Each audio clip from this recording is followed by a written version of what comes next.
Good morning. This is Coach Tara Harper. I am the high school and junior high cross country coach here at Ingalls High School.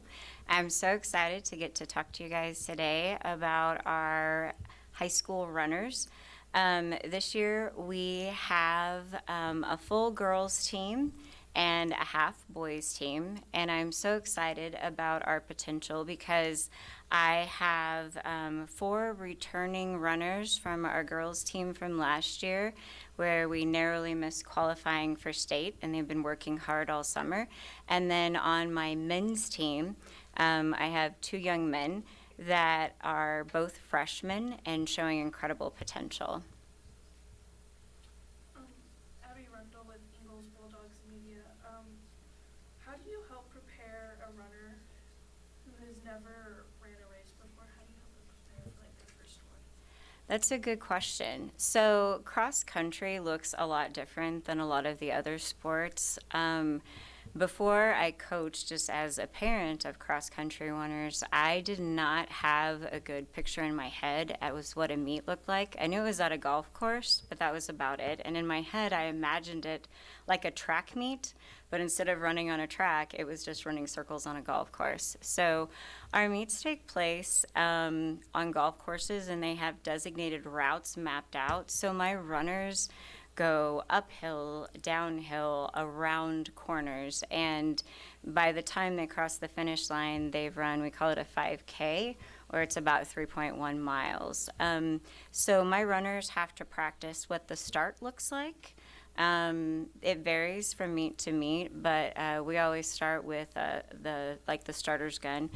We also have to practice what finish looks like. There's usually an alley that they have to run down, and then for the timing units, they have a bib.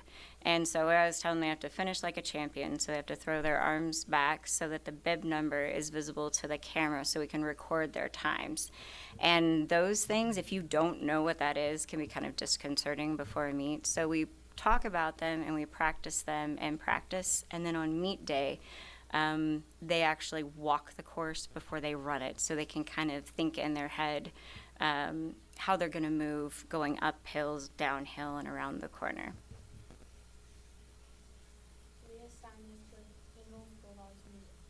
How do you motivate your team and lead them effectively, fostering a positive and supportive team culture? So motivation in cross country looks a little different again than a lot of the sports. Our workouts are obviously physically challenging, but they're also really mentally challenging, especially for students who haven't run before. By the time we get to the middle of our season, my high school runners will be doing anywhere between 6 and 8 miles on their long run. And if you've never run that much consecutively before, it can be pretty intimidating. But we practice mental toughness before we run that far. We run shorter distances, and we always talk about the mentality, how there's that voice in your head that's telling you, like, I don't want to do this.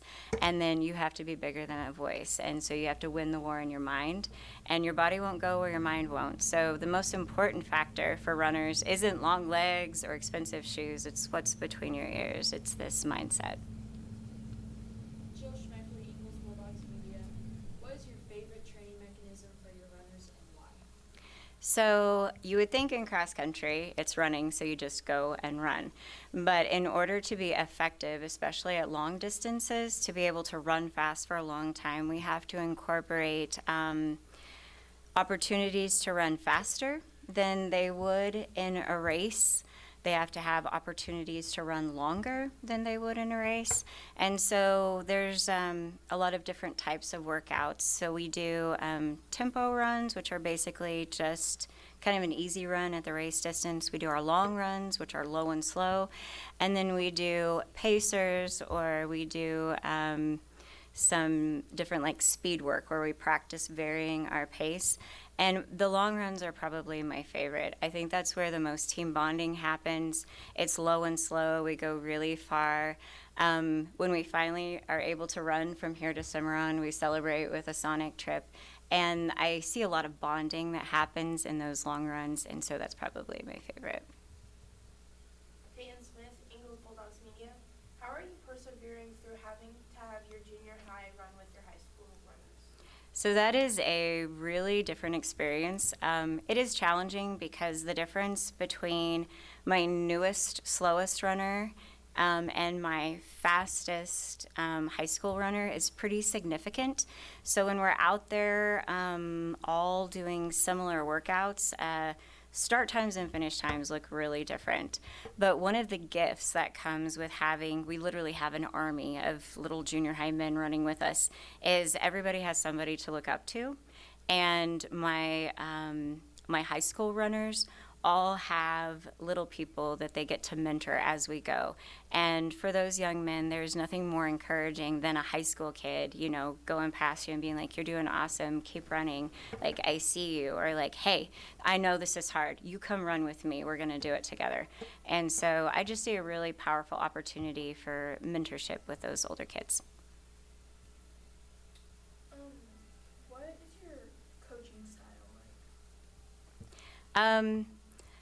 There are as many styles as there are cross-country coaches. I would just call it, I'm a loud encourager. So as my runners are running, they are getting all sorts of feedback about their posture, about what I see them doing, about how I see them working. They're also getting reminders for physical cues that they can give themselves that will help them run with better form, or help them run easier in the part of the workout they're in. So for instance, if I see a student get really high and tight and they're running like a little Tyrannosaurus Rex, I'll have them drop their arms and shake it out, and then I tell them to pound their drums. So they get a lot of constructive advice, and like I said, I'm a big encourager. And so I will tell them, like, "Hey, we're running, not walking." I'm like, "Show me what you got," or "Here's a hill, let's attack." And so it's loud. There's lots of yelling, but it's hard for everybody, and I find that encouraging works a lot better than criticizing. How important is the team dynamic in cross country? How do you contribute to a positive atmosphere? The team dynamic is the reason a lot of people choose to do this. Again, all these things I'm yelling, it's like, where we go one, we go all. And I'm like, let's do this together. Let's finish together. Like, go get up with your friend. Let's do this. And when you have a team and they spend a whole season doing really hard things together, there's humor, like there's funny stuff that happens. And so, I mean, we're laughing and we're working hard together. The high school group, we also try to do some kind of team building type stuff, spend time together outside of practice.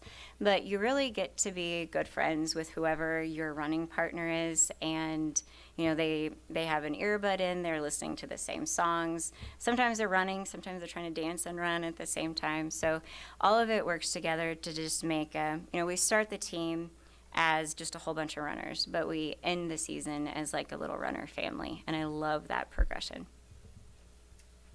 Is there a favorite course you like to see your runners race on, and why?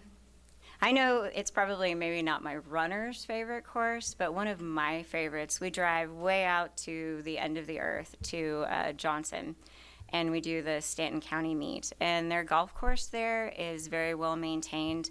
So like the grass that they run on is like really springy and green, and it's kind of in the middle of our season, where by that time a lot of my athletes are kind of past the point where they're just sore and exhausted, and instead they're at a place where they are ready to start doing some impressive things. So that's where I start to see really big PRs, and being able to run at a course the fastest that you have all season, or for some of them it's lifetime PRs, like the fastest you've ever run in your life, and to get to be there for that moment, that's just really special. And so I like that course because year after year consecutively, that is the one race where I have the highest number of PRs. I get them throughout the season. Different runners will have different high points in different places, but that one is the one where I see everybody kind of surge ahead all at once, and so that's exciting to be there for.